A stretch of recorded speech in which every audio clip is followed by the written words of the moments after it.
Welcome to Eventualists, Real Stories, Eventual Experiences, a new Meetings Today podcast for tomorrow's talent and today's leaders, co-hosted by me, Taylor Smith. And me, Hannah Elston. The Eventualists sheds light on the unexpected realities of life as a business events industry professional. And today we are excited to welcome our first guest to our podcast. But before we do, Taylor, let's just talk quick. How do you feel the reaction has been to Eventualists so far? Hannah, this has been crazy so far. I don't think either one of us anticipated right away this excitement and eagerness from our peers in the industry they're so supportive already. And I think that has really uplifted me and made me feel even more excited to take this on. We've already gotten some emails from people who have reached out to share their thoughts, and it's just the most rewarding feeling ever. How do you feel about it all? Oh my gosh, it's been so good, as you said, super support online. And one of the things I love is I got feedback that it wasn't long enough because people could listen to us talk for longer. And I was like, well, great, because these episodes moving forward are going to be much longer. So that was a bit of, made me feel good about this for sure. And I feel like we also should drop in something new that we've done. We have now created the Eventualists podcast Instagram account. So we will be sharing clips from the podcast on there. So hopefully you'll see us pop up in your reels. Give us a follow on Instagram. And that's where you can keep up with all the latest Eventualists news. But Taylor, outside of work, just tell me, give me a little bit of highlights for you. What's a highlight from February?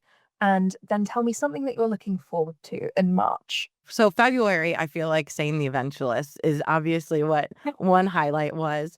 But outside of that, I think there was this really great fairy brunch at the Sheridan Riverwalk in Chicago that I got to go and kind of volunteer at with my mom and my aunt. And there were a bunch of little girls dressed as fairies. And it was the cutest thing ever to see how the hotel put that. It was literally like walking into a fairy tale dream world. You walk through this tunnel of balloons. They did a really great job. And I felt like I was a little princess fairy again, just dancing around. I need your highlights now. Highlights from Feb, highlights from from March. Well, we had our event in February in Orlando, which was a crazy and surreal experience, but so much fun. And then I got to celebrate at the Epic Park in Orlando with some butterbeer, really good roller coasters, and I had such a great time. So that would be my biggest win for February. For March, I'm going skiing. I'm going to Teens, the French Alps. I've only ever been skiing once before, and I hit my top speed sliding down a mountain on my backside.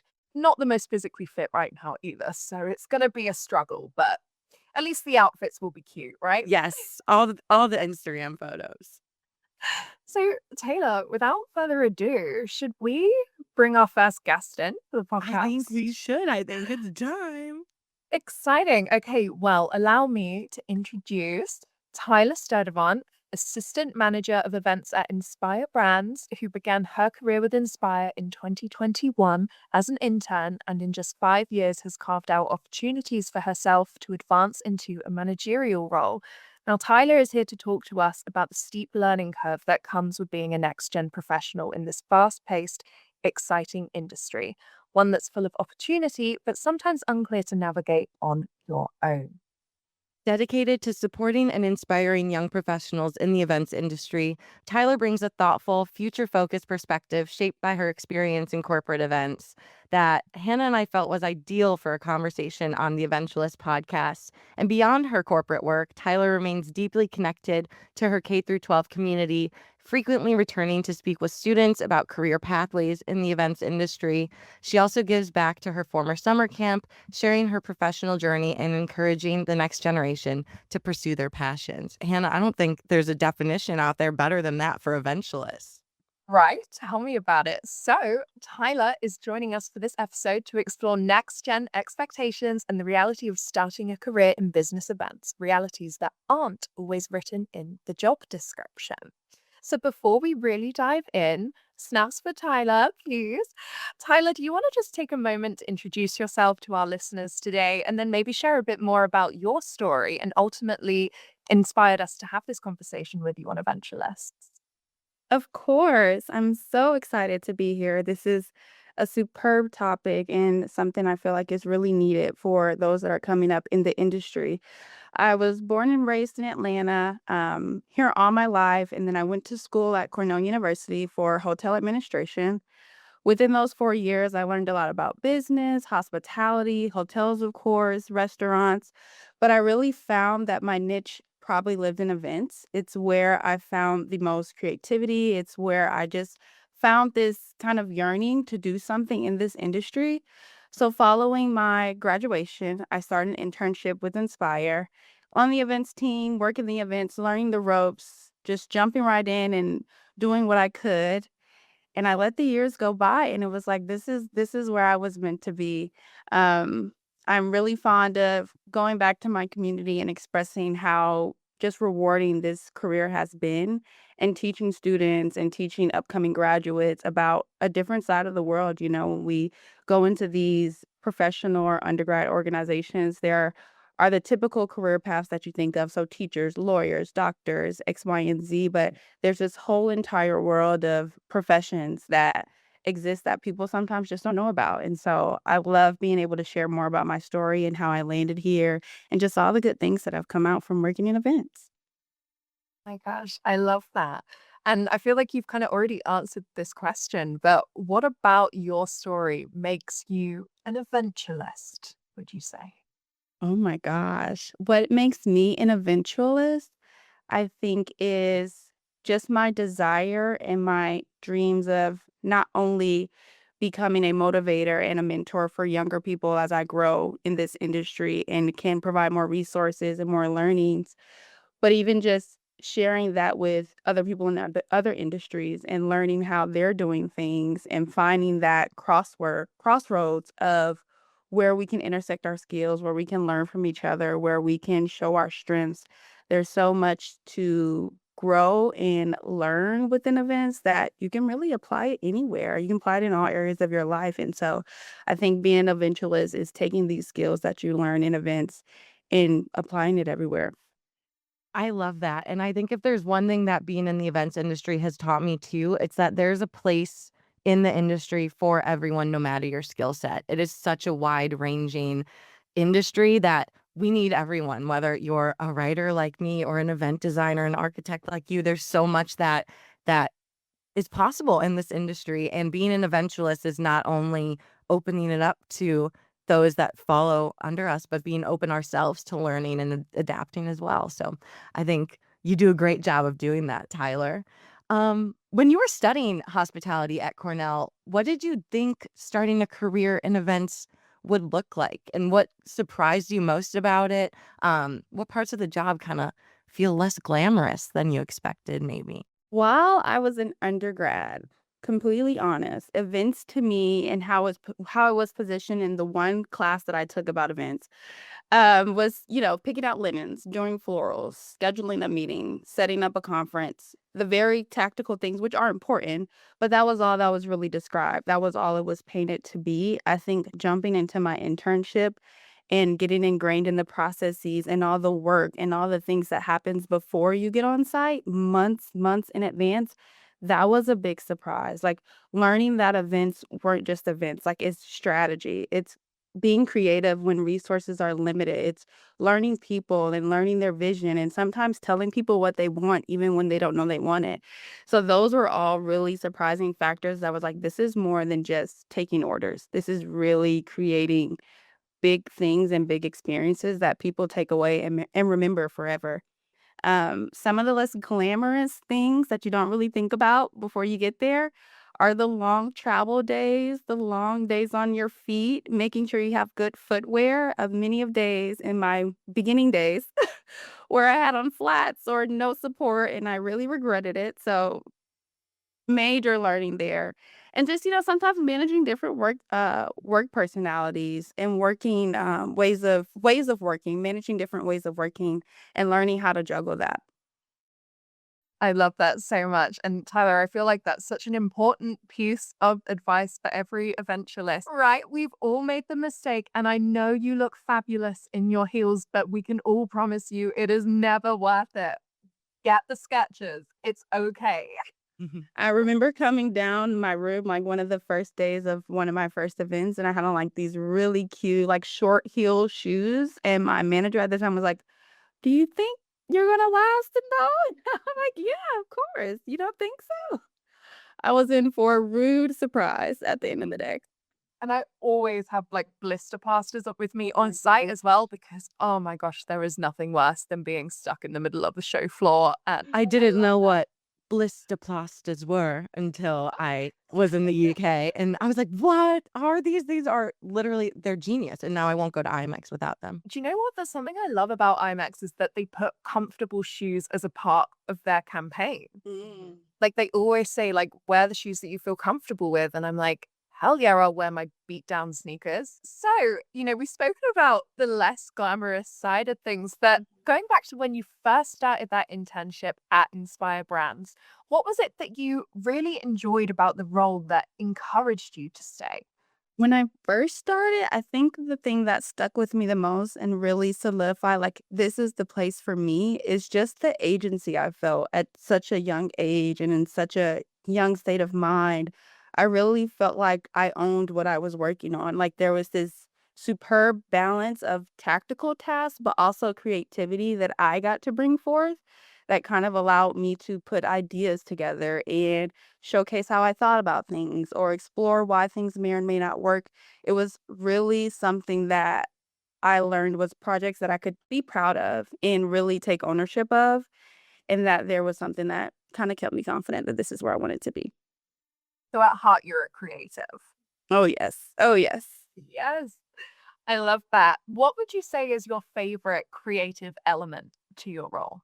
I love when because we do a lot of events that are the same over and over again. Of course, details change, the dates change, the locations change, the audience may change slightly, but overall, the format doesn't really change.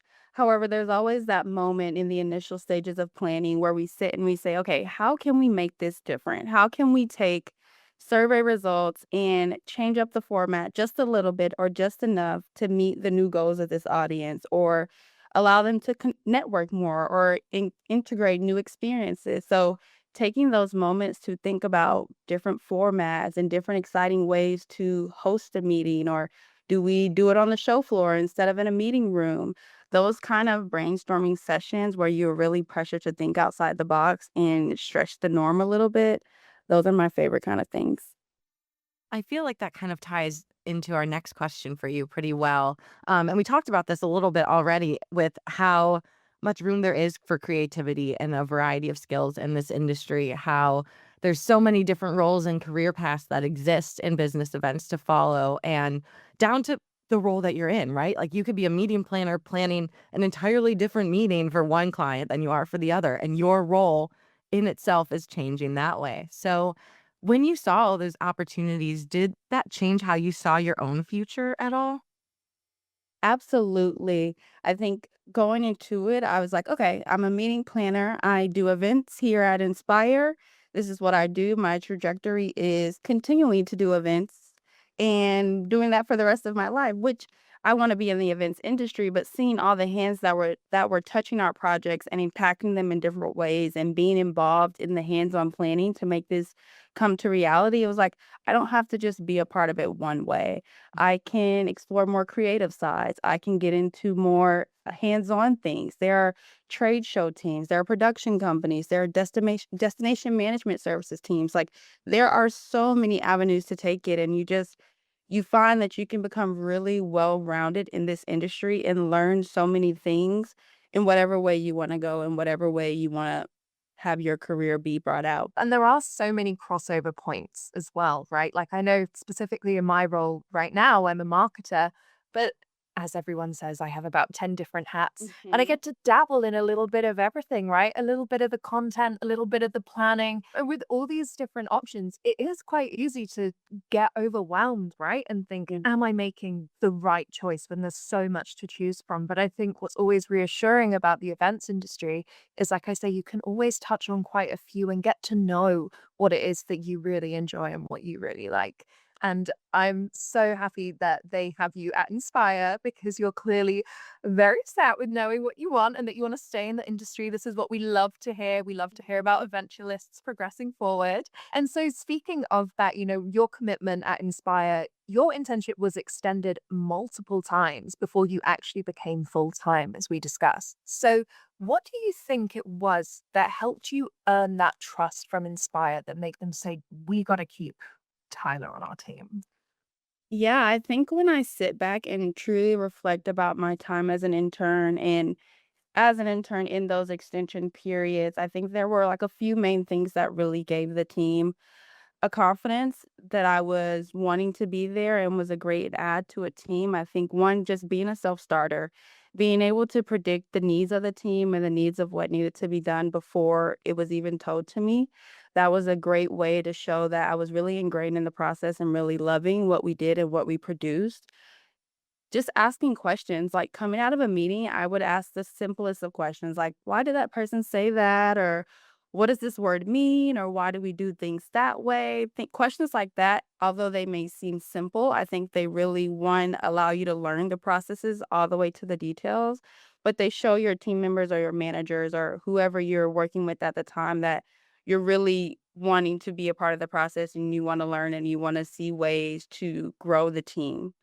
And lastly, just really taking feedback and implementing it, being intentional. We can often get caught in a cycle of gathering the feedback, but not really translating that through in our actions moving forward. So I would always write my feedback down, maybe post it at my desk or keep it in my notebook on the very front page. So it was a constant reminder of like, okay, as I'm doing new things, let me implement this so it can really change how I work, change my mind, and then even showcase to my team that I'm really taking what they're offering me seriously.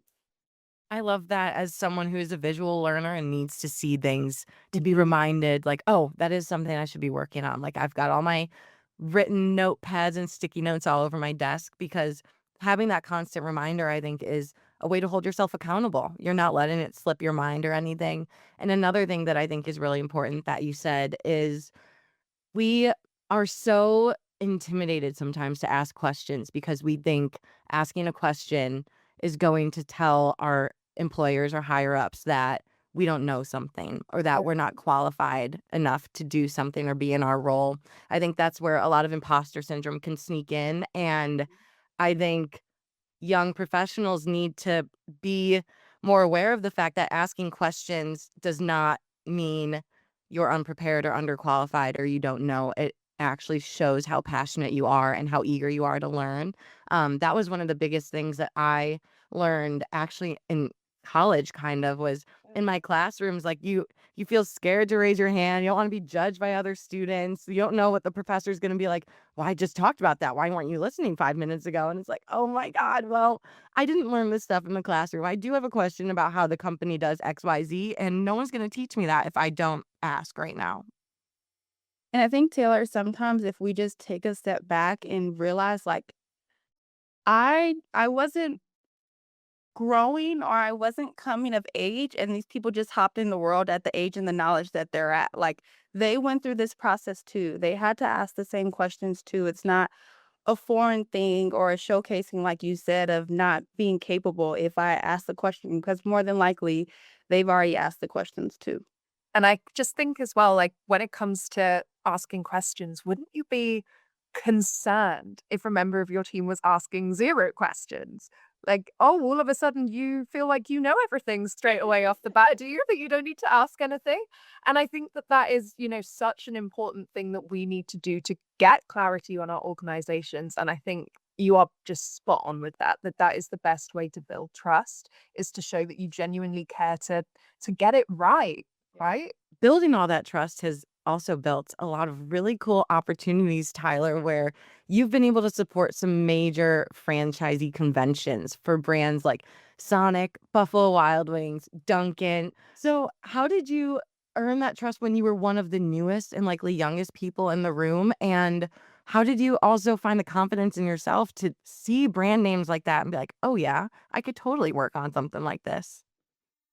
It was definitely it took some time to learn because like you said, we come in and we're not sure and we land into that imposter syndrome where we're like, I know I deserve to be here. I know I can have the work and I have the experience to do the work, but do I really fit in? Like, am I really supposed to be here? Is my opinion really valued? And I started to practice one, just being present. Like when I'm around my counterparts, when I'm around executive leadership, when I'm around people who are on the same level as me, staying present in the room in the meeting, even if I'm not completely sure about what's going on, allowed me to really ingrain myself and give me more confidence. You come to learn that a lot of times you're not confident because you don't know. So the more you know, the more confident you feel. And sometimes you know by just taking things in and just listening to other people and being observant.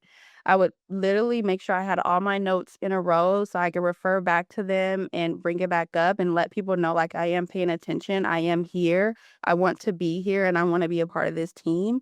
So being present was very important when being like the newest person in the room. And I think just don't underestimate your value. Don't be afraid to speak up. Like you were put in this place because you have a new perspective and you have something to bring to the team. So don't be afraid to showcase that. That's why you're here.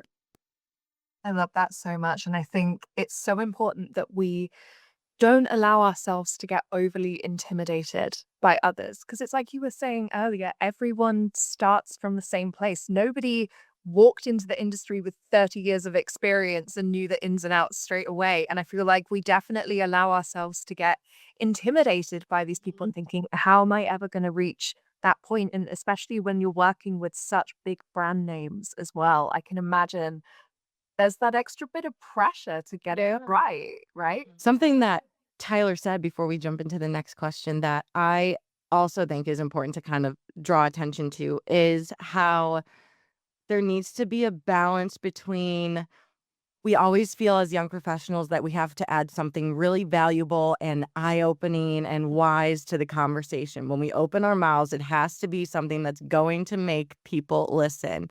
But there is also an incredible amount of value in just being the listener, sitting back, being present, taking notes. I find that when I am silent in meetings, I get more out of them than when I try to share ideas sometimes. And I don't know. There were times where I was a new professional. I remember sitting here still like trying to wrap my head around what role I'm in, what I'm doing, and I'd be in meetings, and instead of focusing and being present and listening to what my team was saying, my head is reeling like, where should I jump in? What am I going to say? What idea can I come up with to make them think that, oh yeah, she's got a great one. Like we're so happy to have Taylor on our team, and not like, oh, Taylor's not participating at all. Like she doesn't have any good ideas. So I thought that was really a good point that you made there, Tyler. I love that. And I have to say, Taylor, as well, I completely agree. In fact, with my newest team members, we did our strategy meeting recently. And for one of the girls on my team, I believe it was her third week. So I said, all I want you to do is be a sponge. Just instantly, like, we've got to relieve this pressure here. Because so much like you, Taylor, I'm the exact same, where it's like, okay, where am I going to input here? Like, where am I going to show that I'm valuable and that I deserve to be sat at this table with all of these people? And I was like, actually, as someone that is now having to manage other teams, I would like to alleviate that pressure. So just be a sponge in the room, sit there, do nothing, absorb. And yeah, like just allow yourself to fill up with that knowledge from everyone else in the room. And that's obviously a lesson that I had to learn early on. And speaking of lessons, Tyler, do you have an example of a lesson that you learned early on in your career that actually ended up being an important turning point for you? Maybe something that you've carried with you up till now? So many lessons in my early career. I think one of the biggest lessons, or one of the lessons that truly stuck with me, really nails this point about whenever there's a pivot, that doesn't mean you failed. So in my early careers, and even still now, I manage a lot of the communications that go out for our events. And we start the communications plan with these set deadlines of this is going to go out this day, and it's going to talk about this, and it's just going to be perfect, and it's going to go on schedule, and it's just going to be fun and dandy. And that never happens. And in the beginning, you're like, what did I do wrong? Like, we have to push this back 2 days. Did I not communicate? Did I not set people up well to succeed? Did I not give the deliverable in time? And sometimes it's not about that. Sometimes the needs of the event has changed and we need to change the content of the communication a little bit. Sometimes we just need to push it back because there's something more important to send. Like, it's not always a failure. And I think learning how to retrain my mind to not look at it as that and more so become very solution oriented. So when I'm presented with this pivot, how do I collaborate and how do I jump in and offer what the next steps are to get us to this new goal? How do I immediately train my mind to say, okay, this is our new goal. This is what we need to do to achieve that and have it done in X, Y, and Z. So that was a really big learning for me. It used to really get me down when I felt like I was not doing my job. I thought the whole world was upset with me. Everybody was ready for me to leave, but it's really not that deep. It's not that deep. One thing you said that I love is you had to train your mind. It's not something that comes naturally to a lot of us to experience a failure and see it as an opportunity to grow. We immediately want to tear ourselves down. We immediately feel shameful or embarrassed, or we beat ourselves up for like, "Oh God, why didn't I know that? I should have known better." But that mindset shift, it is a practice. It is something you have to intentionally teach yourself to do. And as someone who is a people pleaser and has always strived for perfection in ways that is genuinely impossible to achieve, that is something that I'm still learning how to do, is remind myself that when I make a mistake, it is not the end of the world. I'm not going to lose my job. I'm not going to get fired for it. I'm going to be honest. That's another thing. Don't hide your mistakes. The second you know you made one, be honest about it. Don't try to cover it up. Mhm. And then just that's where you learn, right? Um, I think there's a little misunderstanding around that sometimes, but that training your brain is so important. It really does speak to the fact as well that, it's not about necessarily what you did wrong, but it's how you handle it afterwards, how you got up after. What did you do that was like, right, okay, that sucked, but this is what I'm going to do next time, or this is something I've taken away, instead of making it that sort of personal feeling of I wasn't good enough. It's making it in the literal sense of like, right, okay, how does this become a productive thing that we learn from, instead of thinking, damn it, I'm not perfect. And actually, none of us are. And this is the problem with striving for perfections. And I feel like in events specifically, we do this all the time because we want everything to go perfectly for our audiences, for our stakeholders, all of that. And it's not attainable all the time. You can't please everyone all the time. And this is how we learn. So completely just love what you were saying there, Tyler. I think it's so true. What's something, Tyler, that new professionals might misunderstand about workplace dynamics in large organizations? Something I'm noticing, just from speaking with people that are younger than me or former classmates that are about to graduate or coming to graduate, I think that you're in undergrad or you're coming from wherever you're coming from, and you have very deliberate instructions about what to do. You were in a class and you were told, this is the homework, this is when it's due, this is the project, this is when it's due, this is when we do this, X, Y, and Z. And I think that transition to the workplace and the dynamics you have with your managers and your leaders and even your peers on the same level as you is that you're more so expected to anticipate. There's a lot less hand holding or a lot less of deliberate instructions. Like, sometimes you have to look at the project, look at the goal, and pick up where you need to be involved and support the team. And that's not always going to be told to you verbatim. So learning how to predict the next steps, anticipate what's needed, and be ready to think 10 steps ahead, I think is something that a lot of people you don't inherently know until you're there and you learn and you go through things.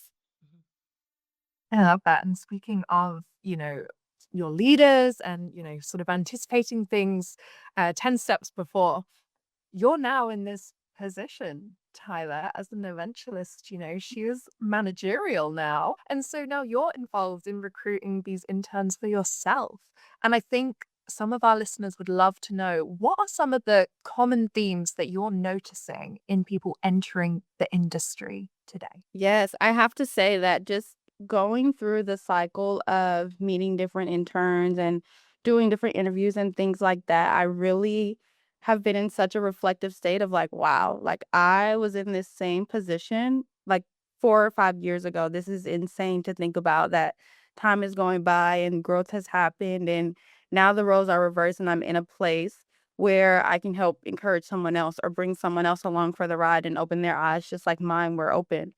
A lot of the themes that I'm seeing from people who want to be in the industry, who want a taste of what it's like to be in this role or similar roles, it's just this need to network, this desire to connect with people that are like minded or can show them more about the industry, or they just want to be able to leverage having a plethora of connections. I think that's super forward thinking. I think it's a great stance to have when you're just now entering the industry. But I think also we just have to be careful about making sure we're being intentional, especially when we're in interviews and communicating about how we want to be established with a team in a specific role. It's just making sure we're learning and establishing ourselves as advocates for the team that we want to be on and really being intentional about where we want to be. So it's a double edge there. I think also a lot of common themes that I'm seeing are just this eagerness to wanna jump in, this eagerness to, like we said, be perfect and do it right, and it's so well received. I can relate so much to it because you just wanna get things done, you wanna be perfect, and I think eventually, as we said, you'll learn that things happen, you grow, but it doesn't make you any less of an addition or a value to the team than you already are. Eventually, we learned that. Eventually. Eventually. We did get a viewer question too that I know Hannah was excited about. So, this viewer wants to know, they've just started their first role in events and constantly feel like they don't know what they're doing. Is this normal? And how long does it take to feel confident? Is it possible to ever feel totally 100% confident in what you do? I hate to break it to you. It is so normal, and there may always be moments where you doubt yourself. Of course, as time goes on and you learn more and you become more established, your confidence increases tenfold. But there will still be moments where you just feel a little bit of fear or a little bit of, I'm not sure, I don't know. And I think as you grow, your confidence grows, yes, but you also learn how to navigate in those moments and you learn how to be confident in the areas that you're not sure in. You learn how to use that to your advantage and even lean on people who have strengths in those areas. So when you're first starting, you're probably like, I have to know everything and I have to be confident in everything. And as you grow, you're like, maybe I don't know that, but I have people and I have connections and I have mentors and peers who can help me. And I'm going to lean into that and lean into my community. And that's the power of having a community. Mhm. Sometimes I think when we're too confident too, that's when we become too comfortable and Mhm. stagnant. If we're Mhm. too confident, are we pushing ourselves to keep growing and learning, or are we just staying where we feel comfortable? If you are at that point already where you're like, "Oh yeah, I'm so confident. I know exactly what I'm doing all the time," then maybe it's time to start challenging Mhm. yourself a little bit, you know? And I have to say as well that I feel like when you touched on the whole mentorship there as well and learning from your community and people around you, that is so incredibly important. And in fact, that was a topic that Taylor and I spoke on together at IMEX America as well, because it's just we have so much that we can learn from others to help us build that confidence Mhm. eventually. And so, Tyler, for somebody that maybe would feel stuck in an entry level role, right? Put yourself in their shoes. They're not progressing. Maybe they got too confident too quick, or who knows. What's a practical step that you would say somebody who feels stuck at the level they are could take tomorrow to start building more momentum? Of course, if someone were to come to me today and say, I feel stuck, I feel stagnant, I'm not sure what to do, I want to move forward, very practical. Tomorrow, you're going to go to your office, you're going to go to your job, You're going to talk to your boss, whether that's an email or in person, however you most feel comfortable. And you're going to say, hey, I value your opinion. I value your work. I look up to what you do. I know that you do it well. I want to get real feedback from you about what are my strengths and what are my weaknesses. You can even give them a number. You can say, hey, can you give me 2 to 3 strengths or two to three weaknesses that I have or areas of opportunity? And then can we have a conversation about solutions or resources that you may have that can help me grow in those areas? So do you have references for LinkedIn learning courses? Do you have people that I can talk to that may already have strengths in those areas that can give me some tips? Are there ways that I can practice this with you? Or can you sit in on this meeting with me while I take this leap and just kind of guide me and be my emotional support? Just really take that practical step of being very deliberate, asking your manager or your mentor, whoever it is, about where your opportunities are, because sometimes it's hard for us to see them ourselves. So they can tell us from a very objective point of view. And then take that and apply it. Take it and print it out. Take it and post it on your phone, post it on your desk, and actively remember to implement those things in all that you do. It's also great to have your leaders advocating with you, right? But you've got to give them that opportunity and you have to let them know that that is what you want to do. If they think that you're comfortable being at your current level in your current role and they're not seeing that desire or you're not asking those questions. And again, like we were saying, when there's so many avenues to go into when you're in events, like how are they meant to make these decisions for you without having these conversations first, knowing not just what you're good at, but what you like, what you enjoy? There's so many elements. And yeah, I really do believe, especially when it comes to growth within Eventualists, if you don't ask, you don't always get. It has been such a pleasure to have you on the pod and for sharing your insights with everyone. I just know that all our Eventualists listening are waiting to hear more from the incredible Tyler Sturdivant. Oh my gosh. Thank you guys so much. This is such a great space for anyone that's looking to start in events, already in events, experience. I think this is going to be a really impactful space. Thanks for listening to this episode of Eventualists and diving into real questions and experiences shared by us and our listeners. For more Eventualists content, follow Meetings Today's social media platforms and eventualists.podcast on Instagram. Whether it's a bold question, an anonymous confession, or a candid conversation with a courageous podcast guest like Tyler, the Eventualists are here to unpack it, openly, honestly, and without judgment, to help teach emerging leaders lessons they will find useful in their careers, eventually. We're your co-hosts, Taylor Smith and Hannah Elston. This episode was produced by Meetings Today's Maddie Willis. If you liked this conversation, add to it. Email Maddie at eventualists.podcast@gmail.com. New episodes of Eventualists will air every third Thursday of the month. Thanks for tuning in. We look forward to sharing more experiences and conversations with you eventually.